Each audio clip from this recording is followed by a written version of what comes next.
Good evening, goddesses, and welcome to the Not Your Love Coach podcast. I'm Josie, and for most of my life, I've been either head over heels in love or picking up the pieces. Over the years, I lost myself in my partners, and I neglected my dreams. But at 46, after yet another painful breakup, where I got replaced faster than my kids can mess up the house, I realized it was time to focus on me, to love myself unconditionally, and live my best life. This time, I'll win the breakup, follow the rules, and keep it classy, or at least try. This podcast is a bit of a therapy for me. Am I qualified to give you advice? Fuck no. But if I can help you get through your own heartbreak with some laughs and shared lessons, then welcome to my mess. Hey goddesses, welcome back. Today I want to discuss the most reliable support system you can find during a breakup: friendship.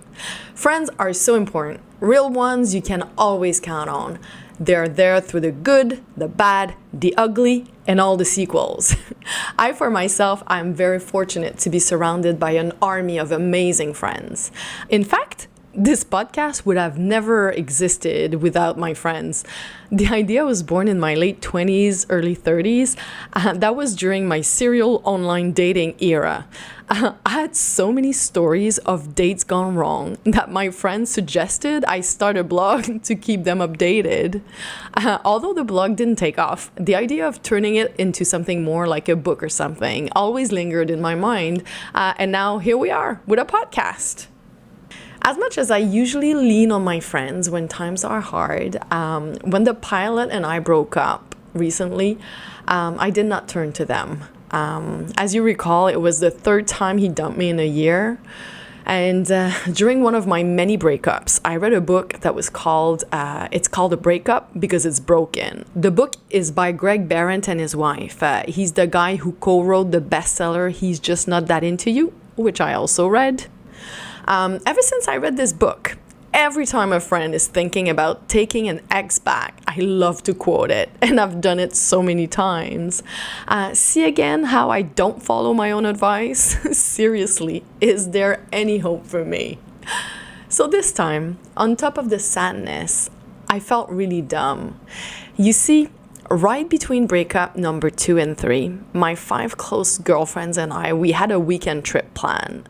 And obviously during that weekend, I told them all about breakup number 2 and how we were reconnecting and how everything was great and that this time it was going to work out. In their eyes, I could see a glimpse of doubt. And in my head, I heard, "Josie, it's called a breakup because it's broken." But they were happy for me because I said I was happy, and like always, I can count on their support. They did warn me, though, to be careful with my heart. So with the third strike, I was so embarrassed, so I didn't say anything. I spent the first few weeks of my heartbreak dealing with it on my own. I did tell a few friends who, as always, were very supportive. But to everyone who knew the full story, I kept it to myself. But of course, it was inevitable they would find out eventually. When they heard about the news, as always, they were there for me in a heartbeat. I should have trusted them, you know? I told you, my friends are amazing. I guess that part of the issue is that I felt that I was exaggerating with them, you know? How many times did they scrape me off the floor? I mean, when I think about it, since I started dating, I must have had a massive breakup about every 2 years or so, and some less important ones like in between. So for friendships that lasted over 25 years, that amounts to a lot of fucking Kleenex. But I should not have been embarrassed.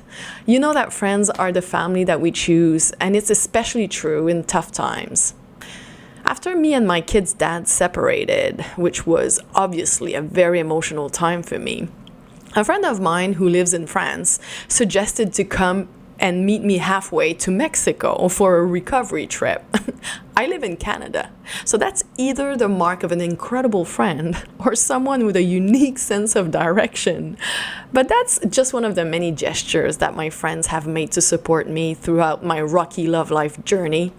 Another friend of mine, who I've known since we were 8, she welcomed me into her home with my children after my first blended family burned to the ground.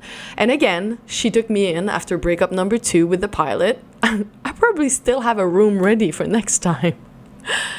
So one of my coping mechanisms when I'm hurt is to turn my pain into jokes and try to make my friends laugh. Let's say I'm not afraid of self-mockery. It's actually my thing. So I've got one for you.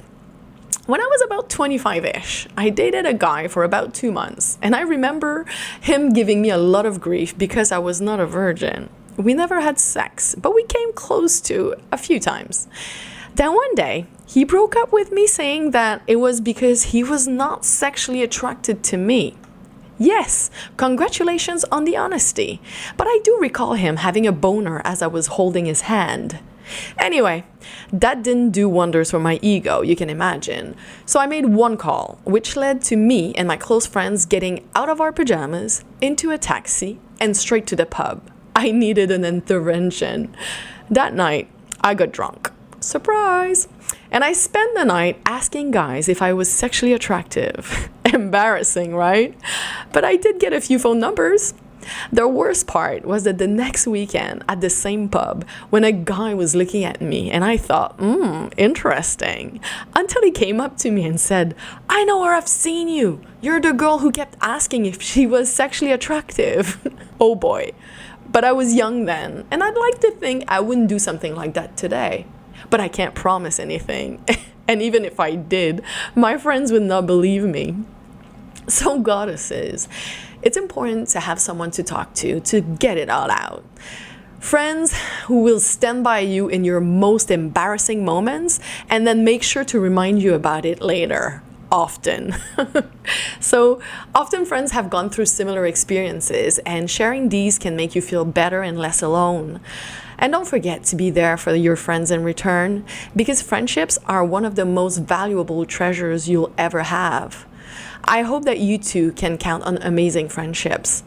But for those who may not have a strong circle of friends, there are resources available to help. Don't hesitate to seek professional help from a therapist. It made a huge difference for me. There are also online support groups and phone helplines available. Many workplaces now offer mental health services, so take advantage of them if you need to talk to someone. It's all confidential. And if you want, you can always shoot me an email. I'll do my best to cheer you up. I find that every time that I talk about my pain, a little bit of it goes away. So that's my advice for you for the day. Take it or leave it. I'll still love you. If you're going through a breakup or just having a tough time, remember this. It may not seem like it now, but this challenge is a gift, a powerful catalyst for your personal growth. Embrace the journey, learn from the pain, and let it drive you to become your best self. Make him regret ever letting you go. Until next time, trust the process. You're a goddess.